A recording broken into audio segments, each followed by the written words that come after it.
तो पूरा हमने आप लोगों के सामने रखा है, आपके जीवन से जोड़ के बताया है कि द्वेष कहाँ से खड़ा होता है। ठीक है, पूरा द्वेष यही है। और भी द्वेष में जो अज्ञानता है, जो अविद्या है, वही इसकी आम भूमिका निभाती है, अविद्या ही।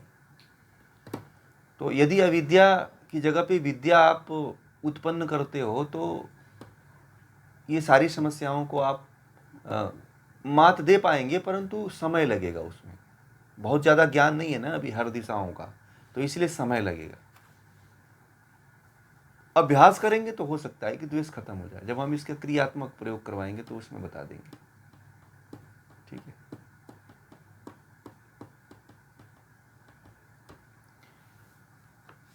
एक और है अभी द्वेष, अभिनिवेश। ठीक है, तो अभिनिवेश के बारे में, क्योंकि ये बहुत महत्वपूर्ण अभिनिवेश है, जो मृत्यु का भय व्यक्ति के अंदर रहता है। कोई पूछ रहा था ना कि क्या है अभिनिवेश, तो मैं कभी मरूं नहीं, बस यही अभिनिवेश है। कई लोग मुझे पूछ रहे थे अभिनिवेश का अर्थ क्या होता है,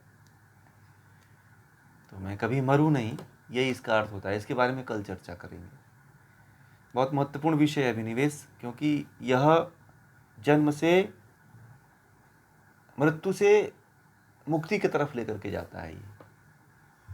और यह विषय जो लोग ना कुछ योग के कुछ मुख्य बिंदुओं पे बहुत ज़्यादा चर्चा नहीं करते हैं। ठीक है, और मेरा ये खासियत है कि मैं जब योग दर्शन पढ़ाता हूँ तो जो योग दर्शन का जो रीढ़ की हड्डी है, जो प्राण है, उस पर चर्चा ज़्यादा करता हूँ। यदि योग का प्राण कुछ है तो वृत्तियाँ हैं और क्लेश हैं। ठीक है, और समाधि है। यदि जो इसको नहीं समझ पाया, क्योंकि इसी को जो समझ लेता है वह समाधि में भी चला जाता है, अष्टांग योग में भी चला जाता है, क्रिया योग में भी चला जाता है। अब जो इसको ही नहीं समझता है वो फिर किसी भी साधन में, किसी भी क्रिया में नहीं जा पाता है। मुझे जितने आज तक लोग मिले हैं उसमें से बहुत कम, 1-आध% लोग ही मिले हैं जिनका योग दर्शन का कंसेप्ट क्लियर हो।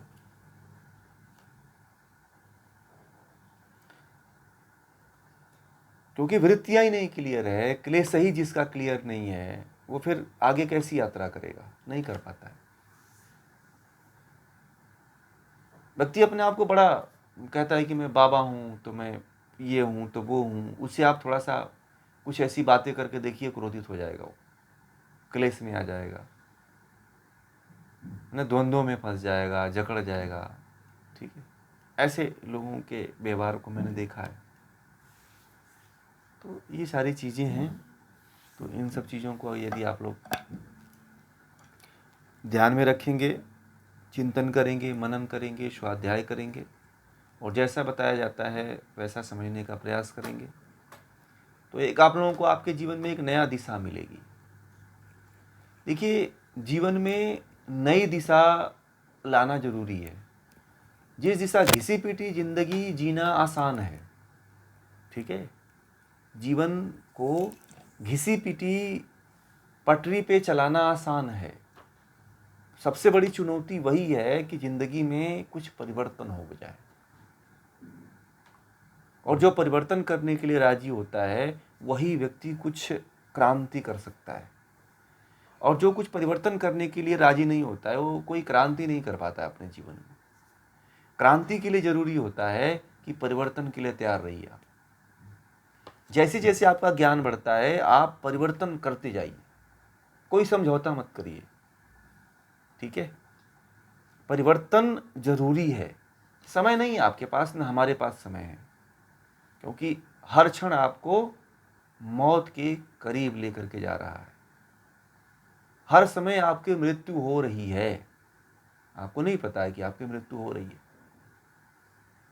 परंतु हर एक क्षण आपको जो मौत के करीब लेके जा रहा है, मौत के कुएं में आपको धकेल रहा है, यही जो है, जो क्षण है, इसी क्षण को समझना है और सही दिशा में ज्ञान के तरफ जो है अपने आप को अज्ञानता का नाश करके पहुंचाने की जरूरत है।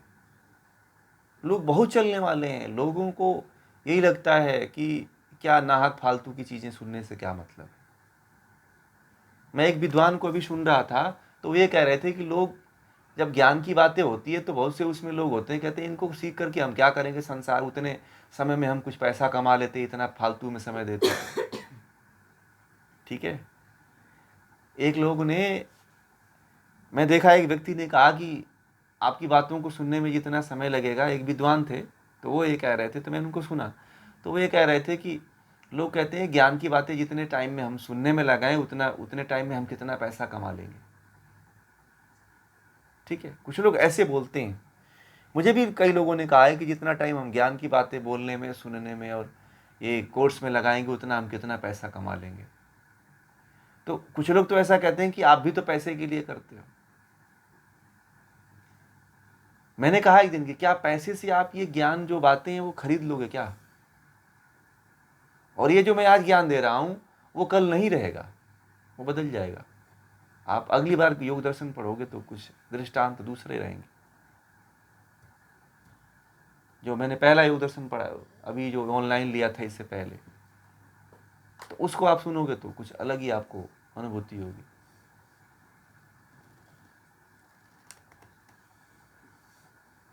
तो ज्ञान की कोई कीमत थोड़ी होती है, ज्ञान तो अनमोल होता है, उसकी कोई कीमत है ही नहीं है। आप पैसे से नहीं आंक सकते हैं ज्ञान को।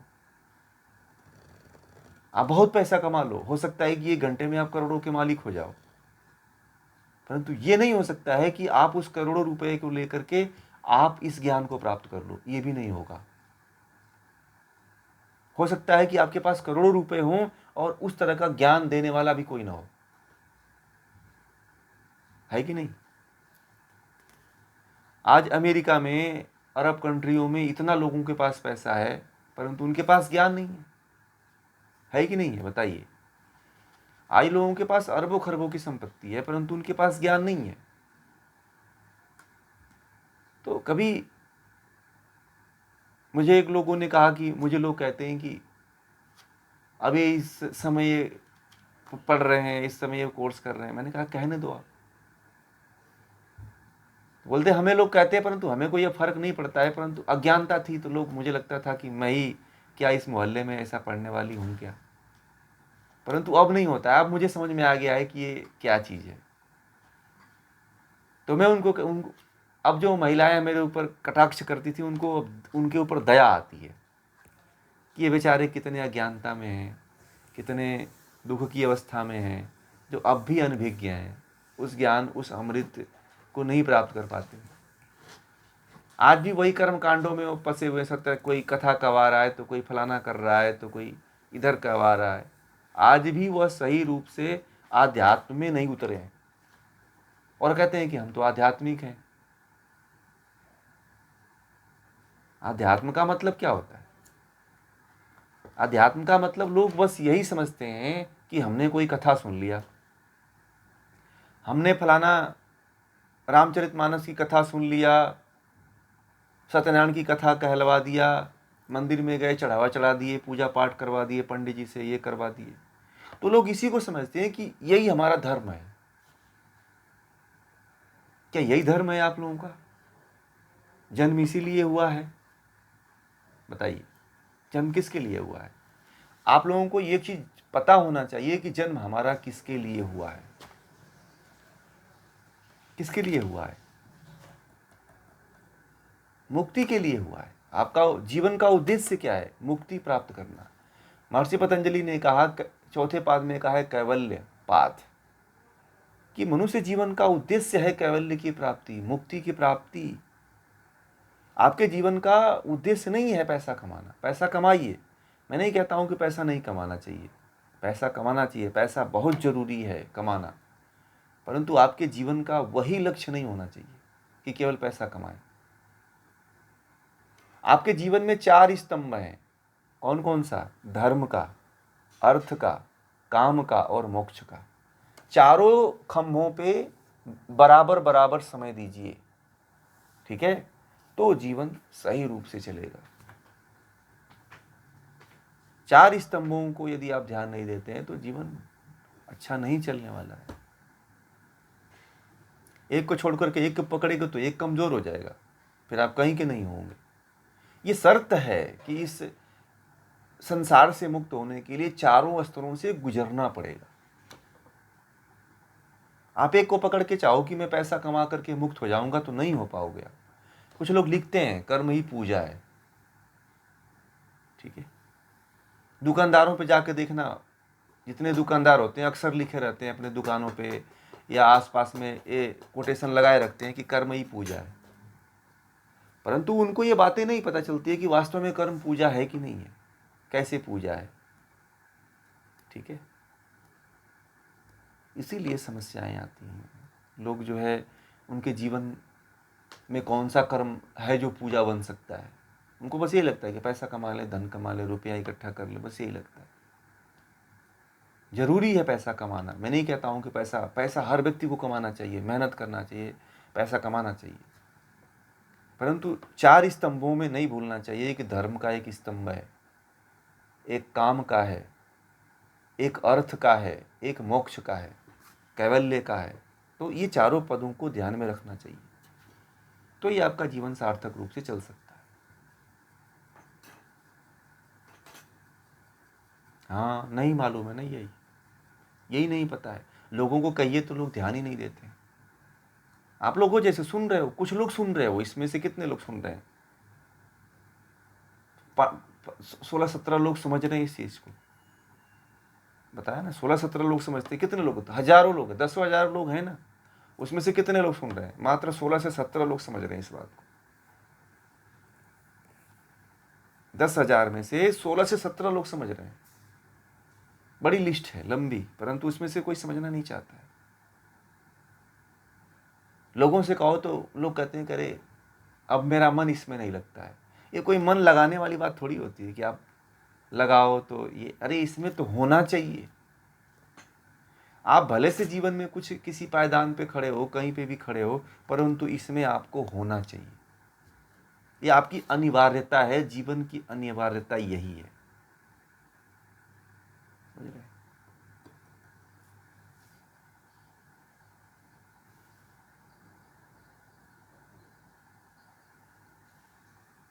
आप उनको बोलिएगा कि बुढ़ापा किसने देखा है, आज के बुढ़ापा आएगा क्या? उनसे बोलिएगा बुढ़ापा आने ही वाला नहीं है तो क्यों बुढ़ापा में करेंगे।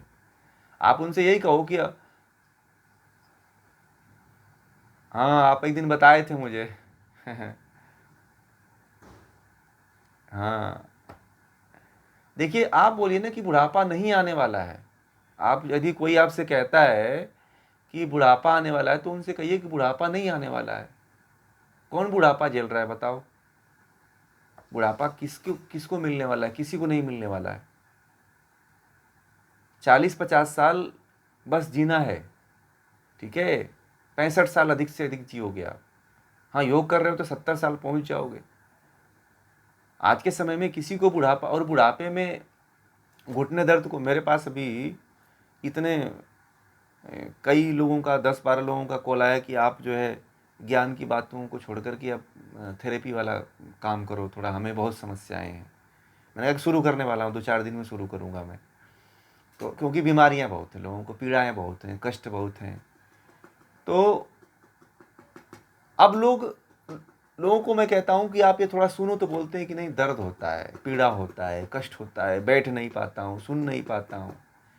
अब जिनका 50-60 हो गया है, 70 पहुँच गए हैं, वो लोग ध्यान ही नहीं लगता है उनका इस पे। वो क्या ज्ञान की बात करेंगे? वो क्या योग दर्शन पढ़ेंगे? बताइए।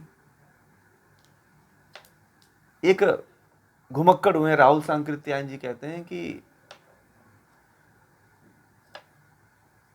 वो एक शायरी बोलते हैं कि बहुत अच्छी लिखा है उन्होंने, कि याद नहीं मुझे आ रही है अभी, कि जब तक जवानी है ना तब तक जो है भ्रमण कर लो, यानी कि ज्ञान ले लो। जवानी खत्म हो गई ना तो फिर कभी तुम जो चीज़ प्राप्त करना चाहते वो नहीं प्राप्त कर पाओगे। आप देखो, जवानी में भगवान राम घर से निकले थे, जवानी में भगवान श्री कृष्ण निकले थे, ठीक है। जवानी में भगवान बुद्ध निकले थे, जवानी में भगवान महावीर निकले थे। कौन बुढ़ापे में निकला है, हमें बता दो आज तक कोई। ये जो लोग कहते हैं ना कि जब तक बुढ़ापे में हम जाएंगे, बुढ़ापे में जब आप डॉक्टरों के और हॉस्पिटलों के चक्कर लगाओगे, ये पढ़ाई करोगे, बताओ। मैं तो आज 90% जो लोग बुढ़ापा जिनका हो चुका है उनको हॉस्पिटलों का चक्कर काटते देखता हूं। मैं कई लोगों से कहता हूं कि आप ये कोर्स करो, आप लोग पढ़ो, तो कहते हैं कि अरे अब मन नहीं लगता है, बैठ ही नहीं पाते हैं, सुनने की क्षमता नहीं है, समझ नहीं पाते हैं, इतने देर तक हम बैठ ही नहीं सकते हैं। तो बताओ क्या ये स्तर पे कोई कर पाएगा? बुढ़ापा को किसने, बुढ़ापा में तो लोग कष्ट भोगते हैं। बुढ़ापा मिलता ही ये कष्ट भोगने के लिए। जो आपने जीवन भर कर्म किया है, पूरे जीवन जो कर्म किया है, उस फल को भोगने के लिए मिलता है। इसीलिए जब हमारे देवी देवता माता पार्वती अपने जवानी में तपस्या किया था, तो सती बनी। आप देख लो पूरा इतिहास उठा करके कि कोई ऐसा महापुरुष जो हुआ है हमारे देश का, जिनको हम भगवान कहते हैं, ईश्वर कहते हैं, मीरा को देखो जवानी में निकल गई। कोई ऐसे व्यक्ति को बता दो जो बूढ़े होने के बाद भगवान की तरफ आया हो, कोई नहीं आया है। सब अपने जवानी में भगवान की उपासना की है। भगवान राम ने, हाँ सबने ज्ञानेश्वर से लेकर तुकाराम से लेकर के नामदेव से लेकर के सबको देख लो उठा करके, आप तुलसी से लेकर के कृष्ण से लेकर के सबको उठा के देख लो। सब सारे संत महात्माओं का जीवन यही रहा है कि जो जवानी में कर गया। विवेकानंद को देख लो, दयानंद को देख लो, आदि शंकराचार्य को देख लो आप लोग। आदि शंकराचार्य की तो उम्र भी नहीं हुई थी और कच्ची उम्र में सन्यास खुद ले लिए थे। आप किसको गिनाओगे आप लोग? ये जो लोग कहते हैं ना, उनके सामने बोल देना, चुप हो जाएंगे वो लोग। ये जो लोगों ने ट्रेंड चला रखा है ना कि ये जवानी में, बुढ़ापे में हम करेंगे, हैं?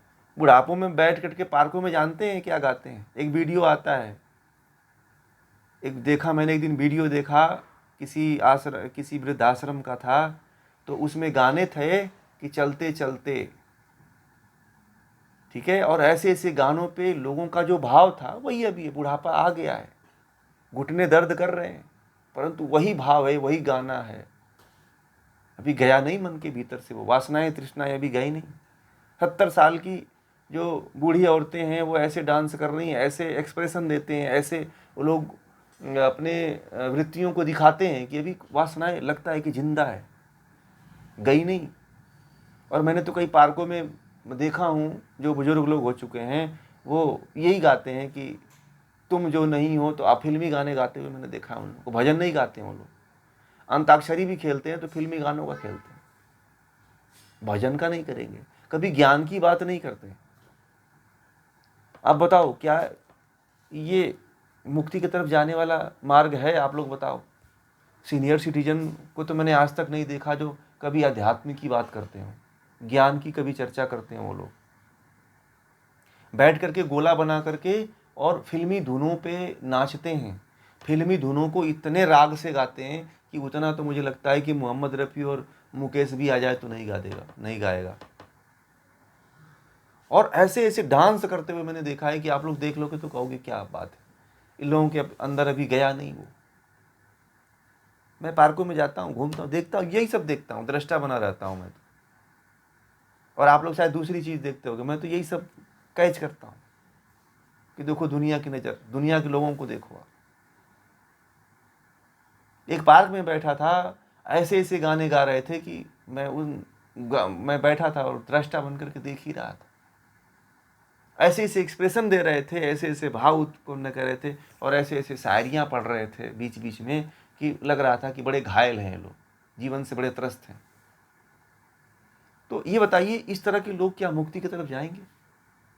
जो लोग कहते हैं कि बुढ़ापे में हम, बुढ़ापा आएगा तब हम मुक्ति की तरफ जाएंगे, हम तब ज्ञान की बात करेंगे। आप वही पढ़ोगे जो सुन रहे हो। मैं एक बार बताया था कि एक व्यक्ति के घर में मैं किराएदार था, उनकी उम्र जो है करीब 70 साल की थी। तो वो सुबह में क्या करते थे, जिस समय मैं योग करता था तो उस समय वो पुराने गाने लगा करके खूब तेज से गाते थे। अब मुझे कई बार उनको कहना पड़ता था कि थोड़ा अपना ये डीजे कम कर लीजिए, तो कम करते थे। और फिर जब होश में आते थे, जब गाने लगते थे तो साउंड फुल कर देते थे। उनको भी पता नहीं चलता था कि साउंड फुल हो गया। मुझे डिस्टर्बेंस होता था, और सुबह सुबह का टाइम होता था, तो ध्यान करता था, मैं योग करता था। मैं कहता था कि आप थोड़ा कम कर लीजिए, मुझे प्रॉब्लम आती है। तो मुझे वहाँ से कुछ दिनों के बाद खाली करना पड़ा, और उनकी यही आदत थी। अब उस ज़माने में अब उस गाने को लगा लगा करके इतना तेज, पता नहीं अपने सुनते थे कि पड़ोस वालों को सुनाते थे, और बीच बीच में गाते थे और नाचते भी थे उसी घर में।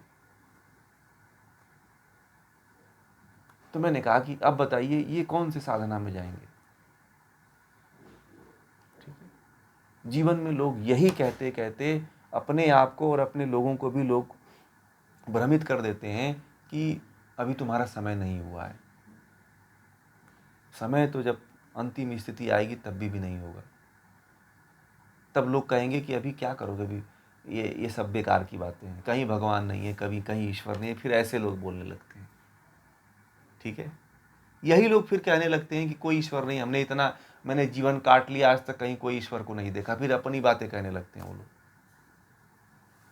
मैंने सारी चीज़ों को सुन रखा है, और मैं एकदम प्रैक्टिकल बता रहा हूँ, जो सुना है और मैंने जो देखा है वो मैं आप लोगों के सामने कह रहा हूँ। मैंने इसमें कुछ जोड़ा नहीं है। मैं आप लोगों को जो चीज़ देखा है, जो सुना है, मैं वही बता रहा हूँ आप लोगों को। मैं बड़ा आश्चर्य हो जाता हूँ।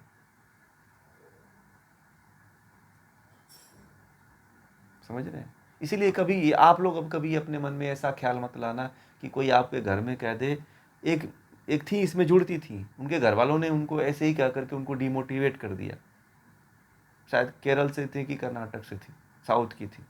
ये भी तुझे ये क्या करने की ज़रूरत है, ये कोर्स करके क्या करेगी तू, भगवान की पूजा कर, घर में बैठ करके मंदिर बना दिए हैं, उसमें माला वाला जप कर, ये दिया हुआ जलाता रहा। एक और महिला है, वो भी शायद महाराष्ट्र की हैं, वो महाराष्ट्र की, उनके घर वालों ने उनको एक बहुत बड़ा कर्मकांड पकड़ा रखा है, और वो चाहती है कि मैं इन सब चीज़ों को सुनूं, परंतु कहती हैं कि मुझे समय ही नहीं मिल पाता, इतना बड़ा कर्मकांड है कि सुबह से लेकर मुझे शाम हो जाता है, दोपहर 2 बज जाता है। लोग चाहते हैं, परंतु लोगों ने ऐसा फंसा रखा है उनको कि कोई ज्ञान की तरफ आना ही नहीं चाहता है। समझ रहे हैं? ये समस्याएं हैं। ये जो लोग मैं तो कहता हूं कि अपने बच्चों को भी इस तरफ लेकर के आओ। योग दर्शन पढ़ने के बाद कोई योगी बनेगा, सन्यासी नहीं बनेगा। सन्यासी के पक्ष में मैं भी नहीं रहता हूं।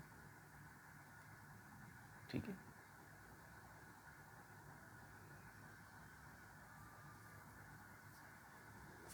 आप देखना जो सन्यास ले लिए हैं, क्या इतनी योग्यता रखते हैं ज्ञान की? उनके पास भी योग्यता नहीं है आज के। आप सन्यासी हो, किसी को खड़ा करके ला के रख दीजिएगा, आप अपने प्रश्नों को पूछिएगा, भाग जाएगा वो, तो आपसे दोबारा मिलेगा भी नहीं। अब मैंने तो ये भी उनका भी प्रैक्टिकल किया, मैं बता दूं आपको।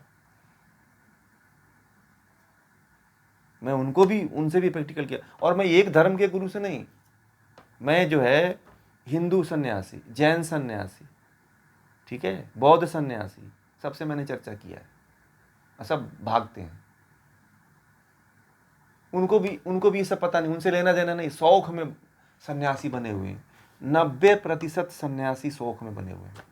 मैंने स्वामी नारायण के सन्यासियों से भी बात किया है, उसमें से सब मार्केटिंग के लिए सब सन्यासी बने हुए हैं। मार्केटिंग बहुत उनको तगड़ी वाली आती है, मैं बताऊं आपको। हमको नहीं पता है, आपको नहीं पता, अध्यात्म जीरो है। पूछ के आप लोग भी अगर करना है तो प्रयोग करके देख लेना, फिर आप भी मुझे मिलोगे तो कहोगे आप लोग। तगड़ी वाली मार्केटिंग है उनके पास, ज्ञान की बात ही नहीं करते हैं, मुक्ति की बात नहीं करेंगे, आपको उलझाए रखेंगे। ठीक है, तो ये सारी बातें हैं। तो थोड़ी बातें अच्छी थी, और इन सब विषयों पे चर्चा होना चाहिए, क्योंकि बहुत से लोगों को लोग रास्ता रोक देते हैं, ये सब कह करके लोगों को डिमोटिवेट कर देते हैं, घर वाले ही डिमोटिवेट कर देते हैं। ठीक है, तो इन सब बातों में कभी आप लोग फंसिएगा मत। ठीक, और कोई फंसा रहा है तो उसको ऐसे करारा जवाब दीजिएगा, कि फिर दोबारा रास्ते में न आए।